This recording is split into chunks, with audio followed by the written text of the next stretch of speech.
내 고백뿐만 아니라 우리의 고백이기도 하지요. 변함없는 다함이 없는 그 사랑을 누리고 세상 가운데 자랑하며 살아가시는 저와 여러분 되었으면 좋겠습니다. 귀한 은혜의 찬양 감사합니다. 오늘 각자의 처소에서 그리고 이곳 예배당에서 주 앞에 예배하는 모든 성도님들에게 하나님의 은혜가 함께 하시기를 빕니다. 우리 신앙생활 하면서 자주 생각하는 거는 참 내가 잘하고 있는 게 맞나? 그런 생각을 하죠. 내가 정말 예수 믿는 사람 맞나? 뿌듯할 때보다는 사실 주눅들 때가 훨씬 더 많이 있습니다. 이렇게 모여서 함께 거룩한 백성으로 모여서 예배하는 이 자리에서 모두 다 은혜롭게 하나님 앞에 잘 앉아 있는 것 같지만, 신앙생활 잘 하고 있는 것 같지만 우리 스스로는 우리를 너무나 잘 알고 있죠. 우리가 하나님 앞에 너무나 부족한 사람이에요. 그래서 그걸 깨달아서 다시 한번 다짐도 해보고 성경도 읽어보고 기도도 해보고 말씀도 들어보고 그렇게 열심을 다해 보지만, 여러분 혹시 그거 아세요? 열심을 더하면 더할수록 우리가 더 부족하다는 걸 깨닫게 된다는 거예요. 차라리 예수님 처음 믿을 때는 부족하다는 거 별로 그렇게 생각 들지 않았어요. 원래 부족하니까요. 그저 감사가 넘치고 은혜가 넘치고 기쁘고 하나님 나라 백성 된 것이 확실하게 믿어져서 너무나 좋았는데, 오히려 시간이 흐르면 흐를수록 성경을 읽고 말씀을 읽고 또 찬양을 하고 기도를 하며 신앙의 연륜이 쌓여갈수록 우리가 점점 더 하나님 앞에 부족한 사람임을 깊이 깨닫게 된다는 거죠. 그래서 저는 한때 차라리 안 배웠으면 좋겠다, 그렇게 생각한 적이 있어요. 차라리 안 보고 안 듣고 모른 척하면 나중에 천국 가서 너 왜 그랬니? 라고 하나님 물어보시면 몰라서 그랬어요. 그렇게 핑계라도 될 수 있을 것 같은데, 사실 이미 배워놓은 것이 너무 많고 들어놓은 것이 너무 많아서 하나님 앞에 핑계를 낼 수 없다라는 거죠. 배운 건 많이 있지만 그렇게 살지 못하니 제 삶이 턱없이 하나님 앞에 부족해 보여서 스스로 자책할 뿐이죠. 여러분은 어떠세요? 그런 마음 드신 적 없으세요? 하나님 앞에 깊이 나아가면 나아갈수록 우리 스스로가 부족한 사람을 절실하게 깨닫게 된다는 거죠. 그런데 여러분, 우리가 이 사실 한 가지는 반드시 잊지 말아야 합니다. 이 자리에서 하나님께 예배드리는 우리 모두는 이미 하나님의 사람이라는 거예요. 하나님 나라의 사람입니다. 우리가 하나님 나라의 사람이기에 이 자리에 예배할 수 있는 거예요. 우리가 하나님의 나라의 사람이 아니라면 아무도 이 자리에서 예배할 수 없을 겁니다. 그런 의미로 우리 옆 사람에게 이렇게 인사했으면 좋겠습니다. 안심하세요. 당신은 이미 하나님 나라의 사람입니다.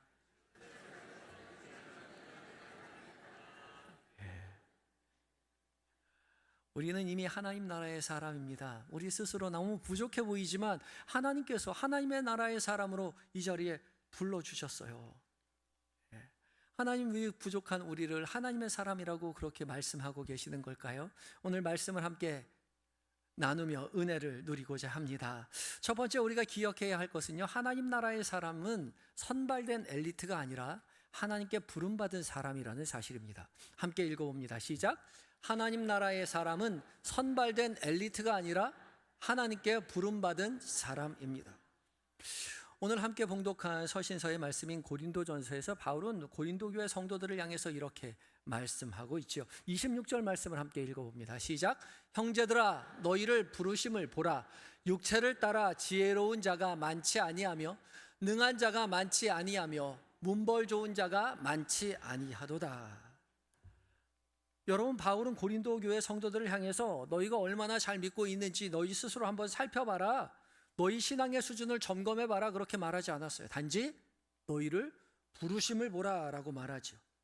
이 보라라는 말이 2인칭 명령어입니다. 그러니까 봐도 되고 보지 않아도 되는 게 아니라 반드시 봐야만 하는 거죠. 그냥 단순하게 대충 훑어보는 것이 아니라 자세하게 살펴보라는 명령입니다. 무엇을 보라고요? 부르심을 보라고요. 너희의 자격을 보라고 하지 않고 너희를 부르신 그 부르심을 보라고 그렇게 말씀하시죠.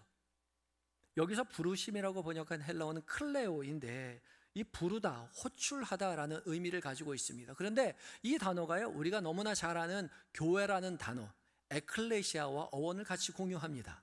에클레시아는 에크, 무엇으로부터라는 뜻이고, 클레오, 부르다의 합성어입니다. 그러니까 세상으로부터 불러낸 자들의 모임이 교회인 거죠. 그러니까 애초에 교회는 자격을 갖춘 사람들을 뽑은 것이 아니라 부름받은 사람들이 모인 공동체라는 의미입니다. 그러니까 교회로 모인 우리 모두는 부름받은 존재들이라는 거죠. 그런데 부름받은 우리들이 어떠한 존재인지는 바울이 솔직하게 그 다음 문장에서 이렇게 밝히고 있습니다. 26절 다시 한번 읽어볼까요? 시작. 형제들아 너희를 부르심을 보라. 육체를 따라 지혜로운 자가 많지 아니하며 능한 자가 많지 아니하며 문벌 좋은 자가 많지 아니하도다. 아멘. 육체를 따라 지혜로운 자도 많지 않고 능한 자도 많지 않고 문벌 좋은 자도 많지 않다라고 말하죠. 여기서 육체를 따라라는 말은 세상의 기준으로 보면이라는 의미입니다. 세상의 기준으로 보면 지혜로운 자도 많지 않고 능한 자도 많지 않고 문벌 좋은 자도 많지 않다는 거죠. 이 세 가지는 당시 헬라 사회에서 사람을 평가하는 기준이었습니다. 지혜요, 소피아, 또 능한 자, 권력이요, 그리고 문벌 좋은 자, 가문이요, 출신이요. 이것이 헬라 사회에서 사람을 평가하는 기준이었습니다. 그런데 그 기준으로 보면 고린도 교회 성도들이 거기 기준에 부합되는 사람들이 많지 않다는 거죠. 여러분, 바울의 말을 잘 들어야 합니다. 없다가 아니라 어떻다고요? 많지 않다고요. 없는 것과 많지 않다는 것은 전혀 다른 의미입니다. 사실 없지는 않았어요. 예수님을 따르던 무리들 중에서는 지혜로운 자도 있었고 권력을 가진 자도 있었고 가문, 출신이 좋은 사람들도 분명히 있었습니다. 그런데 많지는 않았죠. 이 말이 굉장히 중요해요. 바울이 만약에 그런 사람 없다라고 이야기하면 그것이 또 하나의 새로운 기준이 될 수 있죠. 없는 사람들만 모인 거예요. 그것이 새로운 기준이 되고 또 하나의 교회의 자랑이 될 수 있는 거죠. 지난주에 인도에서 선교하고 오신 이재한 선교사님께서 오후 찬양 예배 때 오셔서 말씀을 전해 주셨죠. 선교사님께서 인도에 가기로 작정을 하시고 가족들과 함께 인도에 딱 갔을 때 인도에 가기로 인도에다 연락한 것도 아닌데 공항에서 내리자마자 많은 사람들이 양쪽으로 도열해서 줄을 쫙 서서 자기를 기다리고 있었다고 해요. 기억나세요? 근데 그 사람들이 누구라고요? 누구라고 했는지 기억나세요? 거지들이었다고요. 거지들. 나는 한 번도 연락한 적이 없는데 거지들이 알아서 줄을 지어서 거기서 내리는 승객들을 맞이하고 있더라는 거예요. 왜요? 돈 달라고요. 구걸하려고 거기서 두 줄로 쭉 줄 서가지고 너도 나도 손을 벌리고 있는데 그 사람들이 너무나도 당당하더라는 거예요. 주눅이 들어있지 않더래요. 인도는요, 힌두 문화에서는 선행을 베풀어야만 복을 받는다는 사상이 있죠. 그래서 거지들이 전혀 주눅이 들지 않습니다. 오히려 당당해요. 너희가 선행을 베풀어야만 복을 받는다고 했지, 그러니까 너희들이 가난한 나를 도와줘야 돼. 나를 도와주니까 너희가 축복받으니까 너희가 축복받는 거는 우리 덕분이잖아. 그러니까 도움받는 내가 너희들한테 고마워해야 될 게 아니라 도움을 주는 너희가 우리한테 고마워해야지. 그렇게 당당하게 구걸하고 있다고 말하죠. 여러분, 이게 무슨 말입니까? 가난함이 또 다른 자랑이 될 수 있다는 거예요. 약함마저도 자기 의로 과시할 수 있다는 거예요. 나는 약한 사람이니까, 부족한 사람이니까. 그것이 기준이 되어서 나는 분명히 하나님 앞에 설 수 있는 존재라고 그렇게 말할 수도 있다는 거예요. 그래서 하나님 나라는 강한 사람만 부른 것도 아니고 약한 사람만 부른 것도 아닙니다. 기준이 거기 있지 않다는 거죠. 강한 사람도 있고 약한 사람도 있어요. 다양한 사람들이 있어요. 도무지 그 기준을 알 수가 없죠. 주님이 이렇게 말씀하시거든요. 그 이유를 29절에서 이렇게 말씀하십니다. 시작. 이는 아무 육체도 하나님 앞에서 자랑하지 못하게 하려 하심이라. 아멘. 아무 육체도 헬라어 성경에는 모든 육체라고 써 있고요. 그 앞에 매, 부정어를 나타내는 매를 써서 모든 육체 아무도 하나님 앞에서 자랑하지 못하게 한다라고 하기 위함이라고 말씀하시죠.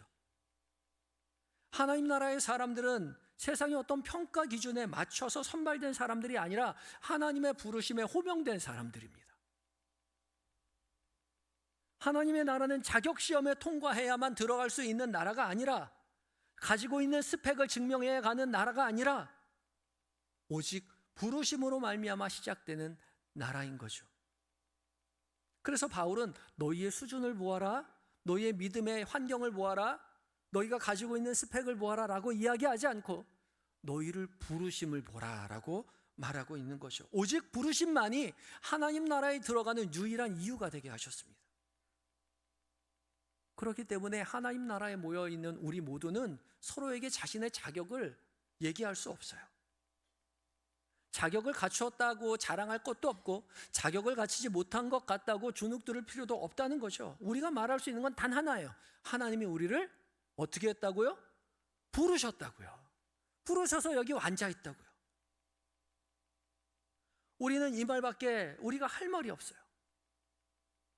하나님께서 우리 모두를 부르셨기 때문에 이 자리에 앉아 있어요. 왜 부르셨는지 아무리 거울을 봐도, 우리의 믿음을 봐도 우리는 부족하기만 해서 이유를 알 수 없지만, 단 한 가지 분명한 것은 하나님이 부르셨기에 우리 모두 이 자리에 서 있다는 거예요. 사실 우리가 살아가고 있는 이 시대도 고린도 시대와 별반 다르지 않습니까? 우리 사회도 끊임없이 사람을 평가하죠. 세상의 기준으로 사람을 평가해요. 어디 출신인지, 어떤 지혜를 가지고 있는지, 어느 학교 출신인지, 연봉이 얼마인지, 직장이 어디 다니는지, 외모로, 인맥으로 사람을 끊임없이 평가해요. 세상만 그런가요? 교회도 그런 모습을 가질 수 있죠. 교회마저도 우리의 신앙을 스펙으로 평가하려고 해요. 어느 교회 다니는지, 유명한 교회 다니는지, 큰 교회 다니는지, 아니면 동네 교회 다니는지, 작은 교회 다니는지. 그래서 유명한 교회 다니는 사람은 저는 유명한 교회 다닌다고 그 이름을 얘기해요. 저는 한영교회 다닙니다. 어깨 딱 펴고 얘기할 수 있거든요. 그런데 작은 교회 다니시는 분은 어느 교회 다니세요? 그러면 저기 동네에 있는 조그만 교회 다녀요. 그렇게 얘기해요. 아무도 그렇게 얘기하지 않았는데 스스로 주눅 들어 있는 거죠. 그것뿐만 그렇습니까? 같은 교회를 다니면서도 끊임없이 서로를 평가합니다. 우리 교회 얼마나 다녔어? 직분이 뭐야? 무슨 사역을 해? 끊임없이 우리 스스로를 평가하죠. 서로를 평가합니다. 그러다 보니까 교회 올 때도 하나님 앞에 나올 때 뭔가 가지고 와야 될 것 같은 거예요. 뭔가 하나님 앞에 내세울 만한 스펙이 있어야 할 것 같은 거죠. 헌금도 좀 많이 가져와야 될 것 같고, 교회에서 봉사도 좀 해야 될 것 같고, 주님 저 교사합니다, 저 성가대 해요, 주님 저 부장으로, 저 집사로, 권사로, 주님 저 직분 가지고 교회 봉사해요. 아무도 묻지 않지만 그것이 어느새 우리가 내세우는 스펙이 되어서 그런 걸 가지고 있으면 뭔가 어깨를 펴고, 그런 거 없으면 주눅 들어 있는 그런 모습이 우리 가운데 있더라는 거예요. 그렇기 때문에 그렇게 살지 못하는 우리는 스스로를 자책하죠. 주님, 저도 주님 앞에 헌금 많이 내고 싶은데 제 직장이 변변치 못해서 연봉이 얼마 되지 않아요. 낼 수 있는 돈이 없습니다. 주님, 전 퇴직했어요. 주님, 애들 용돈으로 살아갑니다. 저는 제가 주님 앞에 무엇을 낼 수 있을까요? 주눅 들어요. 찬양을 못해서 성가대도 못 쓰고, 저는 말주변이 없어서 교사로 쓰지도 못하고, 저 열심히 봉사하고 한다고 하는데 아무도 저를 권사로 뽑아주질 않아요. 집사로 뽑아주질 않아요. 장로가 되질 못해요. 직분이 있어야 뭔가 내세울 수 있을 것 같은데 그것이 없어서 주눅이 들고, 아무도 뭐라고 하지 않지만 의기소침해하는 우리의 모습이 있죠. 그래서 교회에 오래 다니면 오래 다닐수록 고개를 들고 기쁘게 다니는 것이 아니라 주눅이 들죠. 사람 앞에서 내가 이래봬도 우리 교회 얼마나 다녔는데, 신앙생활 이렇게 오래 했는데 직분이 뭐야? 교회에서 내가 하는 일이 뭐가 있어? 내가 내세울 게 뭐가 있어? 우리 집이 왜 이렇게 어렵게 살아? 사람 고개 들기 어려워서 사람들과 마주대하기 싫어서 조금 좀 교회 오는 게 부담스럽죠. 그리고 주님 앞에 얘기해요. 주님, 저는 실패한 인생입니까? 하나님 앞에 그렇게 우리 하소연해요.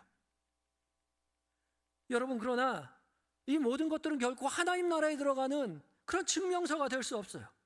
하나님의 나라는 세상 기준의 스펙을 가지고 들어가지 않습니다. 오직 하나님의 부르심으로만 들어가는 나라예요. 부르신 분이 하나님이시기에 더 이상 하나님 앞에 우리 자신을 하나님 앞에 설 만한 존재라고 증명하지 않아도 돼요. 그러려고 애쓰지 마세요. 잘해서 사랑받으려고 애쓰지 않아도 되고, 실패할까 봐 긴장하지 않아도 되고, 넘어질 때마다 버림받을까 봐 두려워하지 않아도 돼요. 그것이 자녀된 도리입니다. 하나님의 나라의 사람은 언제나 그래도 괜찮다는 주님의 음성을 듣고 있어요. 그걸 할 수 있기 때문에 부른 거다, 받은 것이 아니라 그럼에도 불구하고, 부족함에도 불구하고, 연약함에도 불구하고 주께서 우리를 불러 세우셨다는 거예요. 그때 비로소 우리에는 평안이 있고 기쁨이 있죠. 찬양을 못하는데 성가대에 들어가서 기쁘게 찬양할 수 있어요. 교사를 못하는데, 가르치는 거 못하는데 교사로 가서 열심히 봉사하는데 행복이 넘쳐요. 저 사람 무슨 봉사를 한다 그래, 저 사람이 무슨 노래를 한다 그래, 저 사람이 무슨 교사를 한다 그래요. 그런데 보면 그 사람에게 기쁨이 있어요. 왜요? 하나님의 부르심에 순종하고 있기 때문에 그래요. 세상의 평가에 비추어서는 턱없이 부족할지 모르지만 하나님 앞에 부르심 앞에서는 너무나도 더할 수 없이 하나님의 기쁨이 되는 사람들로 설 수 있는 거죠. 그래서 여러분, 오늘 저는 여러분과 이 고백을 분명히 했으면 좋겠어요. 우리 한번 따라해 볼까요? 주님, 저는 주님이 부르셔서 왔습니다. 그것으로 충분합니다. 우리 모두는 부족한 것 투성이지만 주께서 부르셔서 여기까지 왔어요. 부르셨기에 기쁨으로 순종하고 있어요. 사람들이 우리를 바라봐 주지 않아도, 축혀 세워주지 않아도 우리는 주님 앞에 서서 기쁨으로 부족한 우리의 것을 내어 봉사할 수 있는 거죠. 우리의 헌신도, 우리의 노력도, 그 모든 것도 하나님의 부르심이라는 사실 앞에 기쁨으로 내어드릴 수 있는 거죠. 하나님께서는 우리 모두에게 내가 너를 사랑한다, 내가 너를 좋아한다, 내가 너를 하나님 백성으로 삼았다 약속하고 계십니다. 이 시간 우리 안에 있는 자기 자랑, 스스로를 향한 모든 자책 다 내려놓고 단지 우리를 부르신 하나님의 그 부르심 앞에만 감사하며 이미 하나님의 사람으로서 기쁨 가운데 당당하게 믿음의 길을 걸어가시는 저와 여러분이 되시기를 예수 그리스도의 이름으로 축복합니다. 두 번째 우리가 기억해야 할 것은요, 하나님 나라의 사람은 복을 받을 사람이 아니라 이미 복을 받은 사람이라는 사실입니다. 함께 읽어봅니다. 시작. 하나님 나라의 사람은 복을 받을 사람이 아니라 이미 복을 받은 사람입니다. 오늘 봉독한 복음서의 말씀은 마태복음 5장 1절부터 12절까지의 말씀은 기독교 대헌장이라고 말할 수 있는 산상수훈의 시작 지점이죠. 예수께서 무리를 보시고 산에 올라가 앉으시니 제자들이 나온지라 입을 열어 가르쳐 이르시되, 우리 어렸을 때 성경 암송 구절 하면 항상 제일 먼저 암송했던 그 구절이에요.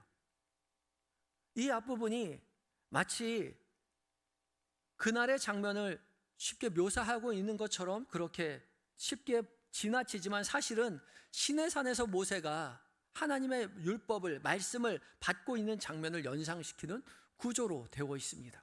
하나님께서 백성들에게 말씀하시는 그 구조 그대로 예수님께서 산에서 제자들에게 말씀하시는 거죠. 그러니까 지금 예수님은 자기 자신을 보러 온 많은 무리들에게 도덕 강의를 하고 있는 것이 아니라 하나님 나라에 이미 부름받은 하나님 나라 사람, 자신의 제자들에게 지금 하나님 나라의 사람이 어떠한 존재인지를 선포하고 계시는 거죠. 그렇기 때문에 팔복은 예수님의 제자가 되기 위한 조건을 말씀하고 있는 것이 아니라 부름받은 하나님의 나라의 삶이 어떠한지를 설명해 주고 있는 말입니다. 그들의 삶이 어떠합니까? 3절 말씀 읽어볼까요? 시작. 심령이 가난한 자는 복이 있나니 천국이 그들의 것이며. 아멘. 심령이 가난한 자는 복이 있나니 천국이 그들의 것이며 라고 시작했지만 헬라어 성경에는 복이 있나니 마카리오이가 맨 앞으로 놓여 있습니다. 복이 있도다 심령이 가난한 사람들이여. 왜냐하면 그들은 천국이 그들의 것이기 때문에입니다. 여기서 중요한 것은 복이 있도다, 이것이 명령이 아니라는 사실이에요. 복이 있어야 한다, 복이 있어라 라고 이야기하는 것이 아니라 복이 있도다, 현재형으로 되어 있습니다. 복이 지금 선포되었어요. 이런 사람들은 복되다는 선언이에요.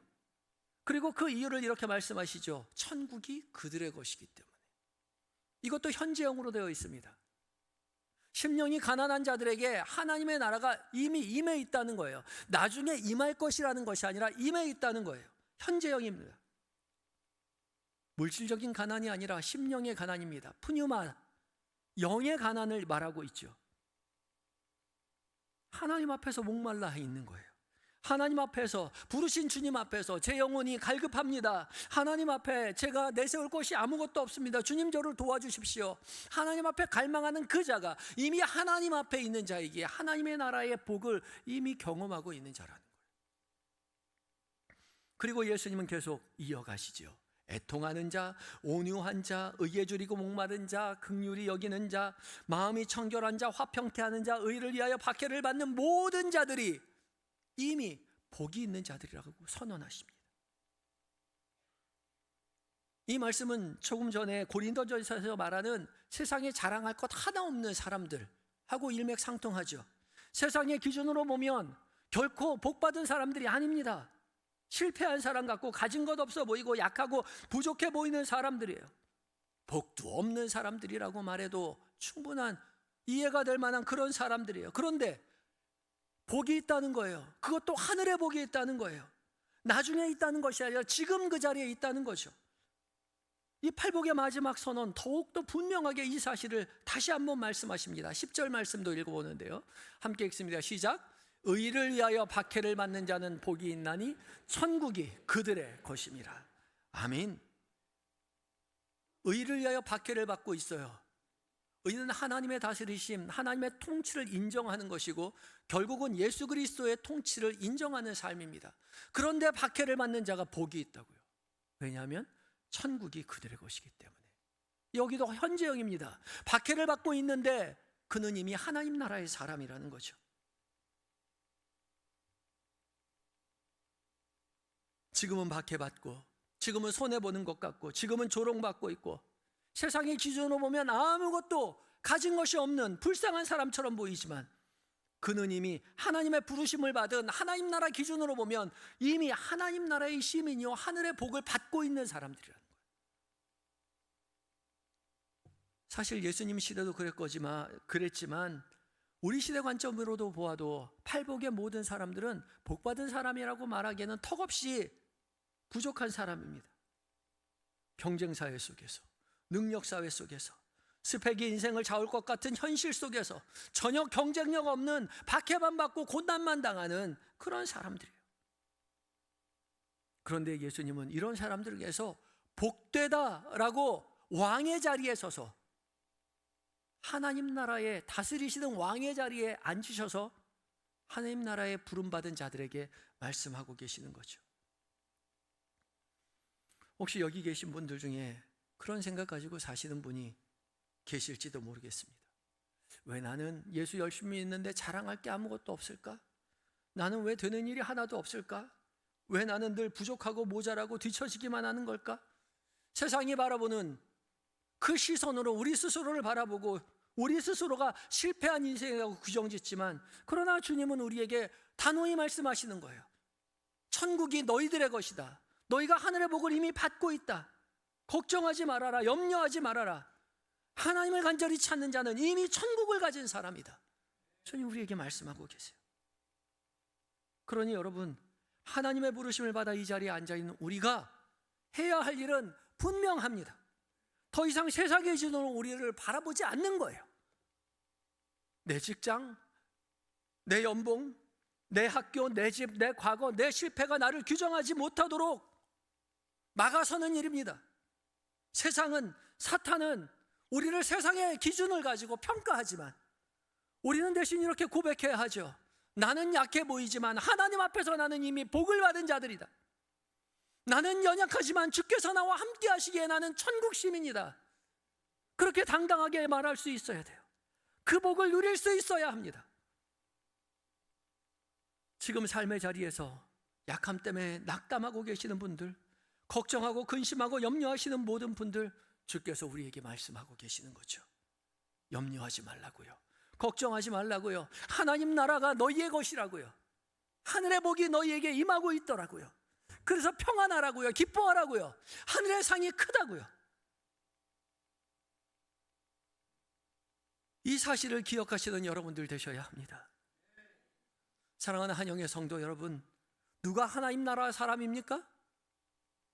부름받은 우리가 하나님 나라 사람입니다. 그리고 이제 부름받았다면 세상의 기준을 다 내려놓고 세상의 평가가 아니라 하나님만 바라보고 우리의 모든 것을 맡기고 살아가시기 바랍니다. 더 이상 세상에, 사탄에게 속지 말고 주님 주시는 평안과 기쁨 속에서 당당히 하나님 나라의 시민으로 살아가시는 저와 여러분 되시기를 예수 그리스도의 이름으로 축복합니다. 기도하시겠습니다.